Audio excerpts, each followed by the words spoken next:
There is a sound India has learned remarkably quickly. Payment received. You hear it at a tea stall, at the vegetable market, inside a taxi, at a pharmacy, at a roadside dhaba. Sometimes the transaction is 20 rupees, sometimes 200, sometimes 20,000. We take out the phone, scan, pay, and walk away. And perhaps that is the first thing worth noticing. We don't really notice UPI anymore. And perhaps that is the greatest evidence of its success. There was a time when paying somebody required something physical: a note, a coin, a wallet, change, an ATM, a check.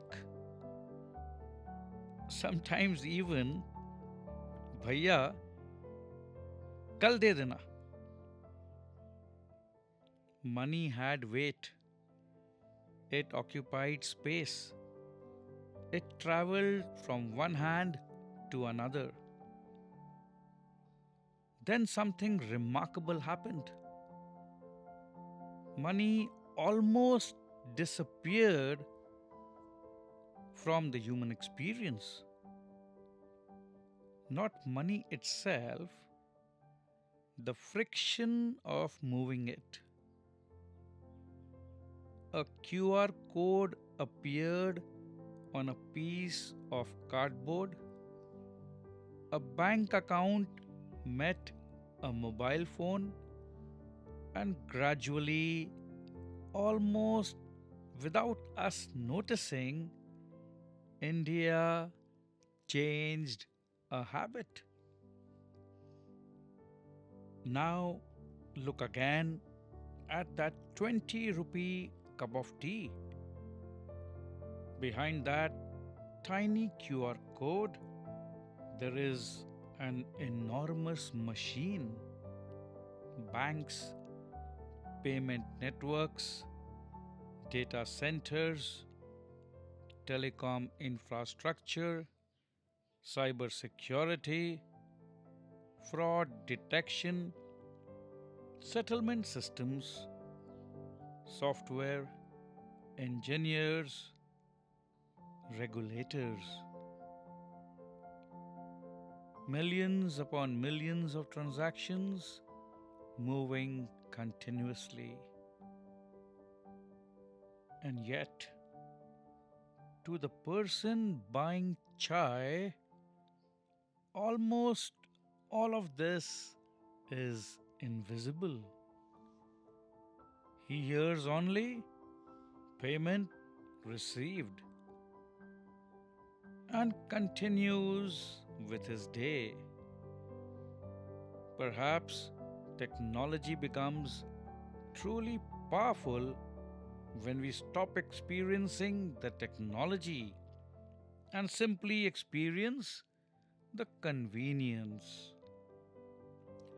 And now a new question has entered the conversation. Should UPI always remain free? Immediately the mind wants an answer. Yes or no? Government is right. Government is wrong. Banks should pay. Merchants should pay. But perhaps we shouldn't answer so quickly. Come, Let us look, because there is something fascinating about the word free. UPI feels free to us, but surely it isn't free to operate. Servers are running, banks are processing, networks are communicating, fraud is being investigated, security is being maintained, technology is constantly being upgraded. Somebody, somewhere is paying. And therefore, our first question may be wrong. Perhaps the question isn't, should UPI be free? Perhaps the better question is, who should pay for UPI? And this is where we must separate fact from fear. In August 2026, Parliament passed an amendment affecting the legal framework governing charges on prescribed digital payment systems.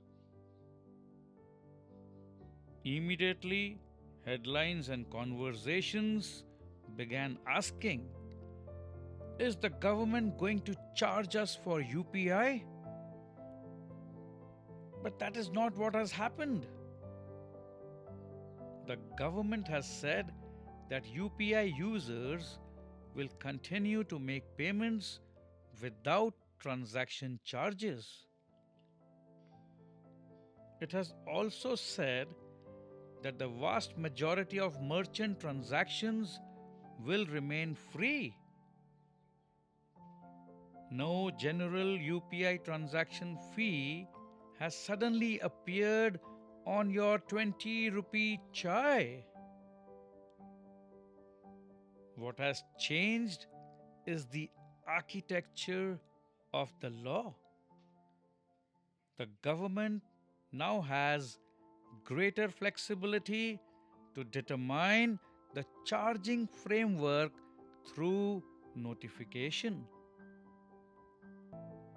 So, this isn't yet a story about a change. It is a story about a possibility and about the questions we should perhaps ask before that possibility becomes policy. There is another side we must look at. For years, India deliberately supported the zero MDR UPI ecosystem because somebody had to support the banks, payment companies, and infrastructure that made those apparently free transactions possible. So, free UPI never really meant nobody pays. It meant the person making that transaction doesn't see the bill. And that distinction matters because as UPI becomes larger, the cost of maintaining the ecosystem becomes a genuine economic question. Should taxpayers support it forever? Should banks absorb it? Should payment companies, should merchants, should enormous corporations using this infrastructure commercially contribute?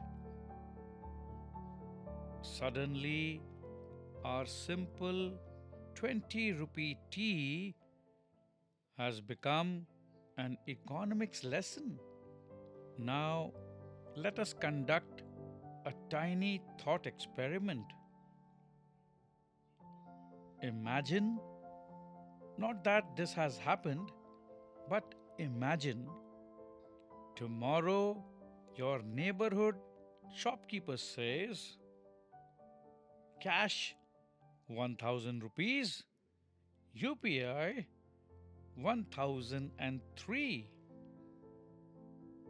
3 rupees, nothing, perhaps. But watch what happens inside your mind. Why should I pay 3 rupees? I have cash.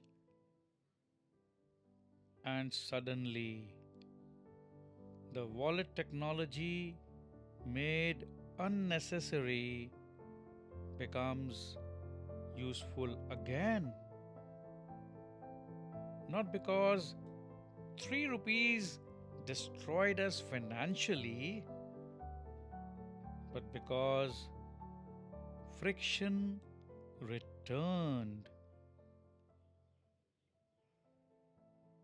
Human beings don't always change behavior according to mathematical significance. We respond to psychological significance. A tiny charge may be economically insignificant, but the feeling, why am I paying extra, may not be insignificant at all. And therefore, perhaps the question isn't how small can the charge be? Perhaps the question is at what point does a small price begin changing a very large human habit?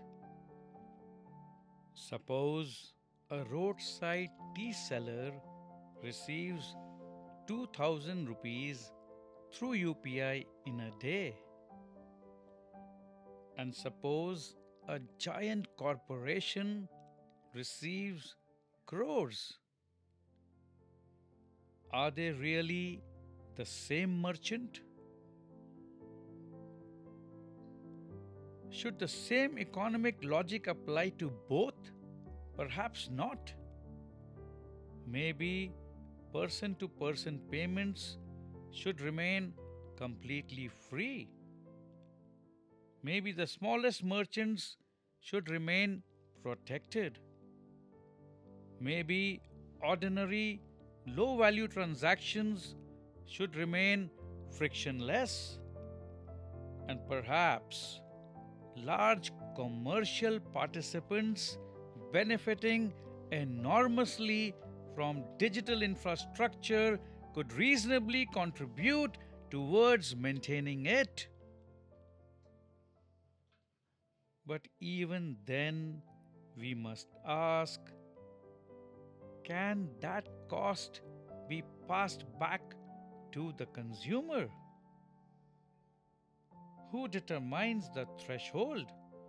Who protects the smallest merchant? Who prevents a tiny fee from quietly becoming a larger one? These aren't merely banking questions. They are questions of fairness. But economics is still only half the story. There is another participant sitting quietly inside every UPI transaction. Trust. Think about what India actually accomplished. A currency note exists in your hand, digital money doesn't.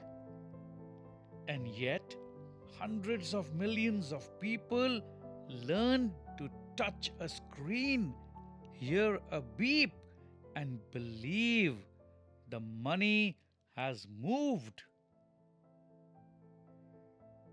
That is not merely technological adoption, that is human trust operating at extraordinary scale. The vegetable seller trusts it, the taxi driver trusts it, the student trusts it, the grandmother trusts it, the corporation trusts it. Millions of strangers participating in an invisible system million of times every single day. Perhaps that is India's real digital capital. Not merely the software, the trust. So perhaps we have been asking the wrong question all along. Will UPI be taxed? Will MDR return? Will somebody charge me? Important questions, but underneath them, there may be a larger one. When something becomes part of the everyday architecture of human life, how should we decide its price? And who should bear that price? The citizen, the merchant, the corporation, the bank, the government, or perhaps all of them differently according to the value they receive and their ability to contribute. I don't know whether the perfect answer is 0 or 0.1% or 0.3% or some completely different architecture. And perhaps pretending to know immediately would defeat the purpose of looking. But two principles seem worth protecting. Do not destroy a successful human habit merely because it has become economically tempting to monetize it. And do not pretend infrastructure has no cost merely because the person using it cannot see the bill. Between these two truths, public policy must find intelligence. Tomorrow morning, somewhere in India, somebody will buy a cup of tea. The shopkeeper will point towards a QR code. A phone will appear, a few taps, and then payment received. Nobody standing there may think about parliament or banks or MDR or servers or public policy. They will simply drink their tea and continue with their day. And perhaps that is exactly what good infrastructure should allow human beings to do. Not think about the system, trust it. India did not merely build a payment network, We built a habit, we built participation, we built convenience, we built an invisible relationship between technology, institutions, merchants, and ordinary human beings. So, before we change the economics of that little beep, perhaps we should understand what we have actually built. Not because it should never change, it should. Systems must evolve, economics must remain sustainable, technology must improve. But change it with intelligence, change it with fairness, change it without forgetting the smallest person standing beside that QR code. Because ultimately, this isn't merely a story about UPI, it isn't even merely a story about money, it is a story about what happens when technology becomes habit, habit becomes infrastructure,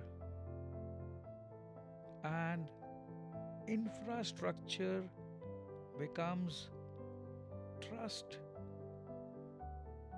and trust, once built, deserves to be handled carefully.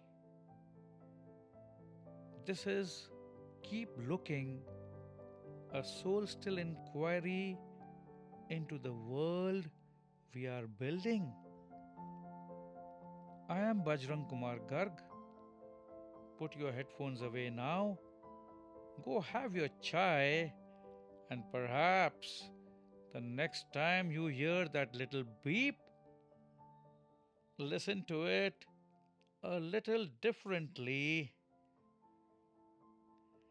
Keep looking.